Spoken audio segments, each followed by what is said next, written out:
Fl-aħħar sigħat feġġew 3 każijiet ġodda ta' coronavirus f'pajjiżna minn fost 1137 test illi saru.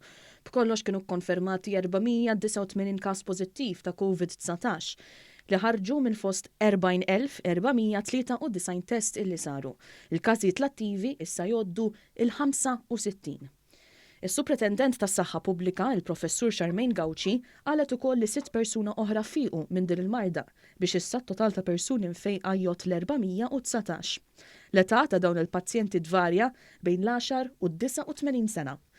Fost il-każijiet ikkonfermati l-ġimgħa hemm Maltija ta' 27 sena flimkien ma' bina li kienu diġà fi kwarantina għaliex kienu f'kuntatt ma' qraba ta' pazjent illi kien irriżulta fil-pożittiv diġà. Gauci ta' 34 sena wkoll irriżulta fil-pożittiv wara li sarlu test minkejja li ma kellux sintomi. L-awtoritajiet tas-saħħa għaddejjin bl-intraċċar tal-kuntatti tiegħu. Hawnhekk il-Professur Gauci spjegat għalfejn l-użu tal-maskri fil-pubbliku, speċjalment fl-istabbilimenti, huwa daqshekk kruċjali. Għaliex il-pori tal-maskra ma jippermettux il-viruses milli jgħaddu. Allura mbagħad jekk persuni kollha jilbsu din il-maskra hemmhekk qed jipproteġu lil xulxin. Allura r-responsabbiltija ħafna iktar hawnhekk għaliex meta persuna libes il-maskra qed jipproteġi lil ħaddieħor. Dak il-maskra tiegħi qed tipproteġi lilek. Il-maskra tiegħek ħadd tipproteġi lili.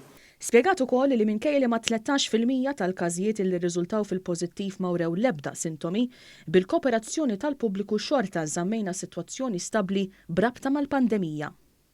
B'hekk aħna rnexxielna nżommu sitwazzjoni stabbli bil-mod u bil-għaqal il-miżuri kollha iddaħħlu u ġew rilaxxati permezz ta' evidenza u hekk aħna qegħdin naħdmu bil-għaqal imma rridu l-kooperazzjoni ta' kulħadd.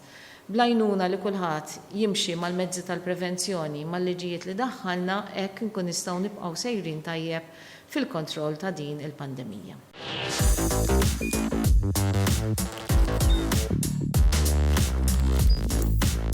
Idħol fuq one.com.mt u hemmhekk tista' tara l-programmi kollha li jxandru fuq One permezz ta' One Play.